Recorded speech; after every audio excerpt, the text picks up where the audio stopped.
2 ദിവസങ്ങളായി കാസർഗോഡ് പരവനയ്ക്കടുത്ത് നടന്ന അൽ ആലിയ അലുമിനി സമ്മേളനം സമാപിച്ചു. ജമാഅത്തെ ഇസ്ലാമി അമീർ പി മുജീബുർ റഹ്മാൻ ഉദ്ഘാടനം ചെയ്തു.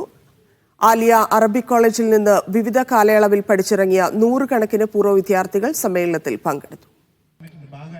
1941 ഇസുദ്ദീൻ മൗലവിയാണ് കാസർഗോഡ് ചെമ്മനാട് ഗ്രാമത്തിൽ ആലിയ അറബിക് കോളേജ് സ്ഥാപിച്ചത്. സംസ്ഥാനത്തിന്റെ വിവിധ ഭാഗങ്ങളിൽ നിന്നും ദക്ഷിണ കന്നഡ ജില്ലയിൽ നിന്നുമായി ആയിരക്കണക്കിന് വിദ്യാർത്ഥികളാണ് ഇതുവരെയായി ആലിയയിൽ നിന്നും പഠിച്ചിറങ്ങിയത്. ലോകത്തിന്റെ വിവിധ ഭാഗങ്ങളിൽ സേവനമനുഷ്ഠിക്കുന്ന 100 കണക്കിന് പൂർവ്വ വിദ്യാർത്ഥികൾ 2 ദിവസങ്ങളിലായി നടന്ന അലുമിനി സമ്മേളനത്തിനായി ആലിയയിലെത്തി.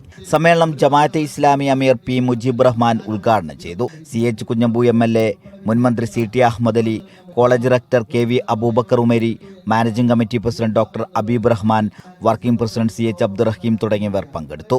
സമ്മേളനത്തിന്റെ ഭാഗമായി നടന്ന academic conference Santhapuram Al Jamia Al Islamiya rector doctor Abdussalam Ahmed ഉദ്ഘാടനം ചെയ്തു. IECI CEO doctor Badeeuzzaman, Prabodhanam senior sub editor Sadaruddeen Vazhakkad എന്നിവർ വിഷയം അവതരിപ്പിച്ചു.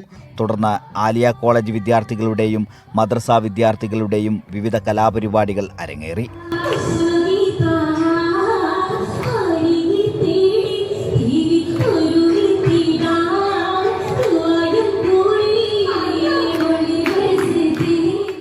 അലുമിനി സമ്മേളനത്തോടനുബന്ധിച്ച് ആലിയ അറബിക് കോളേജ്, വനിതാ കോളേജ്, മദ്രസ എന്നിവയുടെ പൂർവ്വ വിദ്യാർത്ഥി പ്രതിനിധി സമ്മേളനങ്ങളും നടന്നു. മീഡിയ 1 കാസർഗോഡ്.